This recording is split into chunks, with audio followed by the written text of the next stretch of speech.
Hello' everyone, job education চেনেলটো আপোনালোকক স্বাগতম জনাইছোঁ। আৰু ইতিমধ্যে মই কিছুমান কথা এই ভিডিঅ'টো আপোনালোকক ক'ম, বহুতখিনি কথা জানিব পাৰিব। আৰু বিশেষকৈ বহুত এছপিৰেণ্টে আমাৰ গ্ৰুপত জইন হৈ আছে, লগতে টেলিগ্ৰাম চেনেলটো আছে। আৰু তেওঁলোকে ইতিমধ্যে আমাৰ যিটো JEE যিটো এছপিৰেণ্ট গ্ৰুপ হয় তাত কিন্তু বহুতে জইন হৈ থকা নাই, আৰু বহুতে এপ্ৰুভ বিচাৰিছিলে কিন্তু এপ্ৰুভ কৰিব পৰা নাই। আৰু তাৰে ভিতৰত চিলেক্ট কৰি পিনেহে কিছুমানক এপ্ৰুভ কৰা হৈছে। গতিকে আৰু বহুত পেণ্ডিঙত আছে, তেওঁলোকো ইয়াত জইন হ'ব বিচাৰিছে। আৰু সকলোখিনি দেখা যাওক কিমান কি হয়। আৰু বহুতেও কৈছে যে কম্পিটিশ্যন বহুত বেছি হৈ যাব, কাৰণ বহুত ভাল মেটেৰিয়েল আমাৰ গ্ৰুপত পাইছে। লগতে অসমীয়া ব্যাকৰণখনো আপোনালোকে এই আমাৰ গ্ৰুপতে সকলোৱে ভালকৈ চালে তাতে পাছ কৰিব পাৰিব।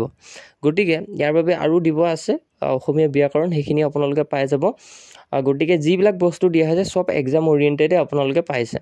এতিয়া মেইন কথাটো হ'ল যে JEE মক টেষ্টৰ কাৰণে বহুতে ৰিকুৱেষ্ট কৰি আছিলে, আৰু তেনে ক্ষেত্ৰত মক টেষ্ট মই ফ্ৰীকৈ দিম বুলি ভাবিছিলোঁ, বহুতখিনি টাইম প্ৰয়োজন হৈ গ'ল।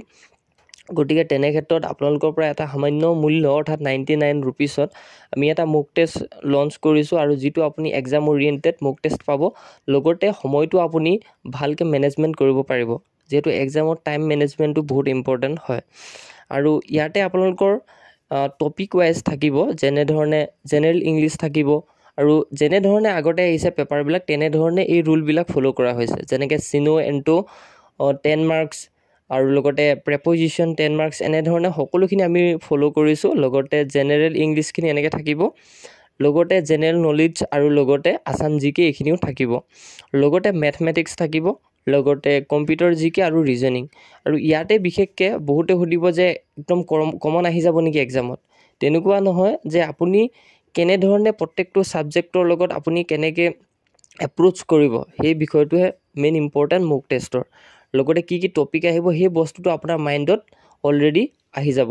এতিয়া নিজৰ যিটো পঢ়া হয় সেই পঢ়াটো টেষ্ট কৰিবৰ কাৰণে মক টেষ্ট দিয়া হয়। আৰু আমি ভাবিছোঁ যে প্ৰত্যেক দিনে আপোনালোকক এটা মক টেষ্ট দিয়া হ'ব। তাৰ বাবে 15 দিনৰ কাৰণে 15টা মক টেষ্ট হ'ব। আৰু প্ৰত্যেকটো মক টেষ্ট আপোনালোকে ভালকৈ দি পিনে সকলোখিনি আনচাৰ কিও লাভ কৰিব।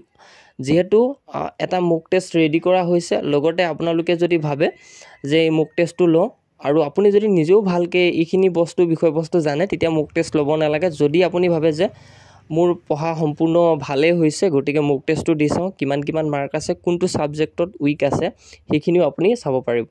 এতিয়া প্ৰথমটো মক টেষ্ট যিটো দিয়া হ'ব, যিসকলে বাই কৰিম বুলি ভাবিছে তেওঁলোকৰ কাৰণে এই মক টেষ্টটো বহুত ইজি হ'ব।